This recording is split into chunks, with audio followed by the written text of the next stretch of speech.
J'espère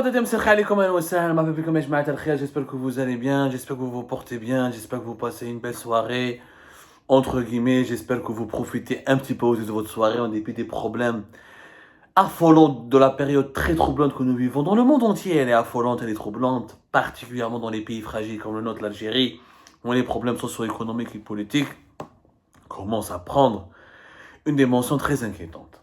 Comme justement l'une des illustrations de cette dimension inquiétante des problèmes politiques que prend notre pays, ce qui s'est passé récemment à la tête du renseignement militaire, la sécurité militaire, ou ce qu'on appelle la direction centrale de la sécurité de l'armée, qui est la police militaire et le service de renseignement militaire à la fois. Je vous rappelle, comme nous l'avons expliqué à maintes reprises dans nos émissions, la DCSA est un corps stratégique de l'armée, une direction importante des services de renseignement. C'est le service de renseignement interne de l'armée, rattaché à l'état-major de l'AMP depuis 2014-2015, et qui aujourd'hui est devenue la police de l'armée. C'est elle qui enquête sur les généraux, sur ce qui se passe au sein de l'armée, sur les passations des marchés publics au sein de l'armée, sur les dépenses de l'armée, tout ce qui relève de la gestion de l'armée, tout ce qui relève du respect des lois militaires et de la sécurité nationale au sein de l'armée. C'est la DCSA qui s'en occupe. C'est un corps stratégique et qui a joué d'ailleurs un rôle important dans l'histoire de l'Algérie. Récemment, alors le 11 mars dernier,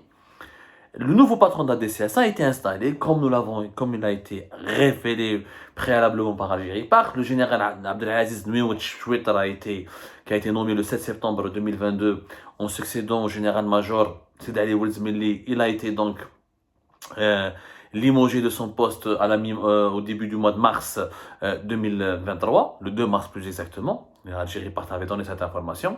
Il a été officiellement remplacé par un certain colonel, le colonel Mahrez Djeribi. Mahrez Djeribi qui a été installé officiellement dans ses fonctions le 11 mars en présence du chef d'état-major de l'armée, Saïd Chengriha. Alors, il y a une anomalie quand même, ce que peut-être beaucoup d'Algériens et d'Algériens ne savent pas, parce qu'ils ne peuvent pas le savoir, parce que les autres médias ne le diront pas, c'est que le colonel Mahrez, contre lequel je n'ai absolument rien, on s'en fout de sa personne, va se retrouver dans une situation inédite. Il va diriger lui-même, il sera le patron d'un général. Parce que le général Chouetar, il avait un adjoint. L'adjoint était le général Karim. Le général Karim, c'était l'adjoint du général Chouetar. C'est-à-dire que normalement, quand il y a un changement, généralement, on met en intérim, par intérim, l'adjoint de celui qui dirigeait ce service de sécurité, en attendant de trouver où on va promouvoir l'adjoint, où on va le remplacer par quelqu'un qui a au moins le même grade, les mêmes compétences, le même parcours, la même expérience que l'officier supérieur qui vient d'être limogé. Or, pour la première fois, la DCSA aura un adjoint qui était général, on fait le général Karim, et son patron est un colonel, le colonel Mahrez. C'est une situation inédite. L'armée algérienne, c'est le colonel qui dirige le général, et pas le contraire. C'est pas normal. C'est pas normal. Ça ou des situations comme ça. Par exemple, à l'époque de Belkser, lui était général. Le chef d'état-major, c'était un général-major Arar. Et 2018. Mais qu'un colonel dirige lui-même un adjoint qui est général, c'est un cas sans précédent, ou là un cas très rare. Non seulement un cas très rare au sein de l'armée algérienne, mais logiquement un cas très rare au sein de toutes les armées du monde. Dans toutes les armées, il y a un ordre, il y a une hiérarchie à respecter, et le général est censé être plus important, plus compétent et plus influent que le colonel. Maintenant, le colonel, s'il est aussi bon et aussi intéressant et aussi efficace, pourquoi ne pas l'avoir promu comme général? Là, on a essayé de comprendre, pourquoi la DCSA se retrouve dans cette situation inédite, à savoir un colonel qui la dirige alors et son adjoint est un général, alors que son numéro 2 est un général. Le numéro 1 colonel, le numéro 2 est un général. C'est une bizarrerie de la sécurité militaire, c'est une bizarrerie qui est en train d'être infligée à la sécurité militaire en ce moment. Alors, le colonel, comment il s'appelle, Mahrez, un gars apparemment gentil, tout ça, c'est pas ça un problème. c'est que il a déjà bossé durant toute sa vie au sein de la sécurité militaire à l'époque de Mohamed Jabbar. Rappelez-vous le général-major Mohamed Jabbar qui dirige aujourd'hui la direction de la documentation de la sécurité extérieure avait dirigé la DCSA, pour le général Toufer lorsque la DCSA relevait du DRS, le fameux DRS, département de l'enseignement et de sécurité, l'arche qui était la mastodonte, l'agence qui regroupait tous les services de l'enseignement en Algérie, c'était le monstre qui incarnait, qui regroupait, qui dirigeait, qui monopolisait le pouvoir à la tête de tous les services de l'enseignement. C'était un seul corps qui regroupait tous les services secrets algériens. La DCSA faisait partie du DRS jusqu'à 2013. 2014 et Mohamed Jabbar a justement dirigé la DCSA de 1995 jusqu'à 2013. C'était l'un des patrons les plus emblématiques et qui a eu une longévité exceptionnelle à la tête de la DCSA. En plus, le colonel Mahrez, d'après nos informations, il a travaillé au cabinet du Mohamed Jabbar. Ensuite, il a été chargé de sécurité à la garde républicaine. Ensuite, il a travaillé à Nouakchott en tant qu'attaché militaire. Ensuite, il est originaire d'après nos informations de Wilaya d'Al-Taraf. Il n'a jamais été promu général. Sa carrière a connu, il n'a pas encore atteint le summum de sa carrière. Aujourd'hui, il se retrouve propulsé à la tête de la sécurité militaire alors qu'il n'est pas encore général. Et pourtant, à sa place, beaucoup de voix ont appelé à la promotion. Normalement, ce poste-là aurait dû revenir à un général. Notamment, il s'agit du général Karim Hada, qui était l'adjoint du général Abdelaziz Chouetar. Alors, le général Karim Mouchikoun, d'après nos informations, il était chargé de la sécurité au niveau des forces terrestres. Il a travaillé directement avec le commandement des forces terrestres. Le commandement des forces terrestres, c'est un certain général Atemnia. Le général Atemnier se trouve à Jma'a, il ne s'entend pas très bien avec le général de corps d'armée Saïd Chengria. Je ne dis pas qu'ils sont ennemis, mais disons qu'ils ne sont pas dans le même clan et que Atemnia devait partir il y a de cela plusieurs années, mais qui n'est jamais encore parti.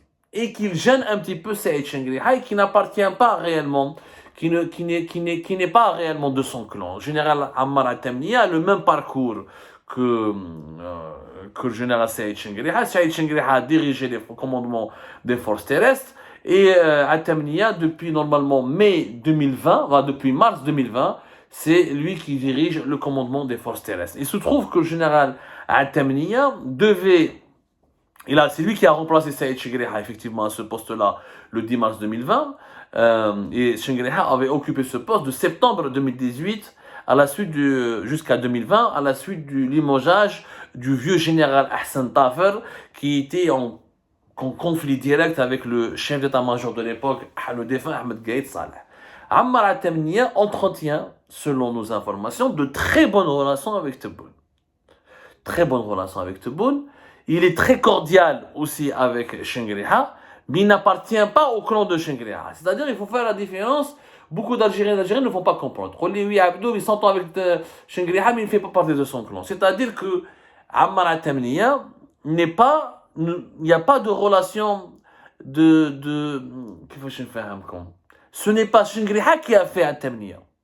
Ce n'est pas lui qui l'a mis à sa place, parce que Chengriha il y avait la mort de Gaïd Salah, etc. Et Chengriha donc devait prendre de façon intérimaire, rappelez-vous à l'époque, fin 2019, l'état-major de l'ANP pour remplacer dans des conditions très urgentes Ahmed Gaïd Salah qui était mort de façon inattendue et brusque et brutale. Ammar Atemnia ne fait pas partie du clan de Chengriha, c'est-à-dire il ne lui voue pas une fidélité absolue, il ne lui voue pas une loyauté absolue, il n'a aucune reconnaissance à son égard, parce que Ammar Atemnia il a fait toute sa carrière tout seul, indépendamment de Saïd Chengriha, et Saïd Chengriha n'a rien fait pour Ammar Atemnia, et donc il ne lui doit rien. Voilà. Il n'y a pas de redevabilité. Il n'y a pas de reconnaissance ou il n'y a pas de rapport d'obéissance ou de rapport le terme de subordination que Ammar Atemnia devrait entretenir à l'égard de Saïd Chengriha. C'est son supérieur hiérarchique parce que c'est le chef d'état-major de l'AMP, c'est le numéro 1 de l'armée. Mais Ammar al-Tamniya aurait pu lui aussi prétendre à ce poste parce qu'il a les mêmes faits d'armes, il a le même parcours, il a aussi le mérite. Il aurait pu peut-être lui aussi un jour devenir chef d'état-major de l'AMP. Ils ne sont pas du même clan. Le clan en Algérie, c'est quoi? La définition du clan. C'est pas le même grade, les mêmes compétences, ou là, souvent on confond aussi l'origine régionale, ou la ethnique, ou là, non. C'est le partage des intérêts mercantiles, idéologiques et politiques. Si nous partageons les mêmes intérêts mercantiles, idéologiques et politiques, c'est-à-dire nous avons la même vision de la façon dont le pays doit être dirigé, il doit être tenu et gouverné. Si nous avons les mêmes intérêts dans certaines affaires, dans certains business, et si nous avons les mêmes appartenances, les mêmes intérêts politiques, les mêmes choix, les mêmes affiliations, les mêmes choix claniques, les mêmes positionnements sur certaines questions ou sur certains dossiers qui relèvent des affaires internes du pays, là on peut former un clan. Or, Ammar al-Tamniya n'est pas du tout dans cette configuration par rapport au Saïd Chengriha. Et qui m'a dit le général Karim, khadem ma Ammar al-Tamniya, donc je m'a Chengriha, ne lui ont pas fait confiance. قال لك حنا ماوش تاوعنا.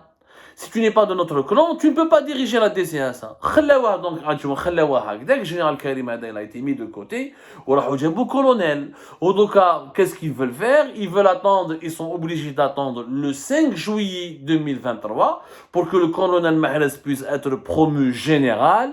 Oui, le seul patron de la DCSA ou le général Karim, vous allez voir d'après nos informations, sa mise à la retraite elle est d'ores et déjà préparée et réfléchie et il devra partir et quitter le pouvoir. Le général Mahrez sera le nouvel homme fort et le seul maître à bord à la tête de la DCSA. Tout cela, ce sont des calculs politiques. Malheureusement, les critères de nomination dans cette affaire pour en remplacer, déjà les critères qui ont été sélectionnés pour éliminer Abdelaziz Choueita et le limoger, c'est dans des conditions très troublantes et c'est opaque et c'est malheureusement immoral. On a enlevé un général parce qu'il a dérangé certains intérêts puissants, parce qu'il a ouvert 2 dossiers dangereux, potentiellement dangereux, parce qu'il a remis en cause le travail d'enquête et d'investigation qui ont été établis à son encontre, qui ont été établis par son prédécesseur, le général-major Sidi Ali Ould Zmelli, ou à l'époque comme qu'à l'époque de Ould Zmelli, avec l'affaire du fameux colonel Omar, et l'affaire des officiers comploteurs qui ont été arrêtés et poursuivis et inculpés devant le tribunal militaire de Blida de complot contre l'autorité de l'État et complot contre la sécurité nationale, croupissent en ce moment à la prison militaire de Blida. Et cette affaire, d'ailleurs, on n'a pas eu de nouvelles de cette affaire, elle a été pour le moment étouffée, on en reparlera plus tard, on est en train de confirmer certaines informations. Donc, Général Choueita n'a fait que son travail de rouvrir certains dossiers pour comprendre qu'est-ce qui a été bien fait, qu'est-ce qui a été mal fait, qu'est-ce qui a été manipulé, qu'est-ce qui a été bâclé, qu'est-ce qui n'a pas été régulièrement fait pour respecter la loi militaire et pour protéger la présomption d'innocence et pour arrêter les vrais coupables et ne pas bafouer les droits des innocents. نحاوه معليش ما عجبهمش etc. وراح نحكوا علاش نحاوه, nous aurons à faire des révélations d'ici demain. بصح باش تجيب un colonel à sa place alors qu'il y a déjà un adjoint qui est général, ce n'est pas normal. Ça veut dire qu'on n'est pas là dans le cadre de la méritocratie ou là dans le cadre de respect de la dignité ou là de respect du sérieux et de la rigueur d'une institution militaire.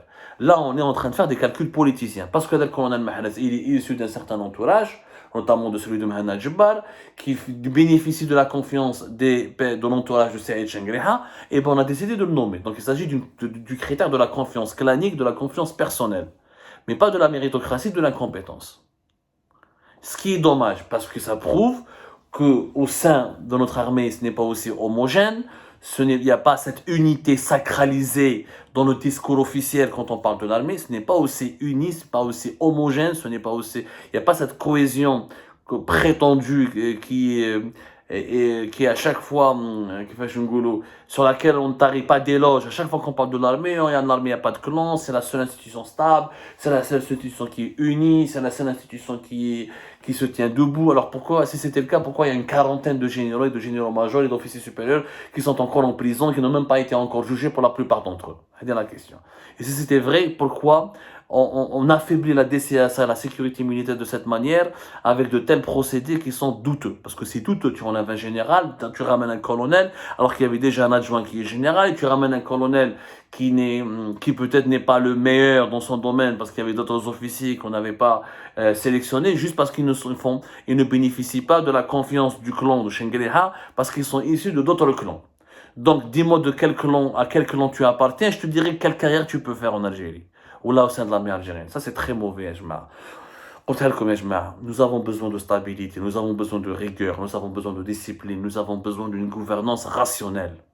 C'est pas parce que tu n'es pas de mon clan ou là tu n'es pas mon ami que je ne dois pas nommer les personnes qui sont compétentes. Nous vivons des menaces très dangereuses contre la sécurité nationale et contre les intérêts de notre pays. Depuis la guerre en Ukraine, les foyers de tension se sont multipliés, des alliances se font et se défendent.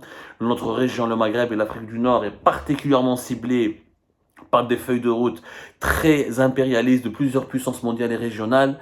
Nous devons être très forts, très unis à l'intérieur pour pouvoir se protéger face aux menaces extérieures.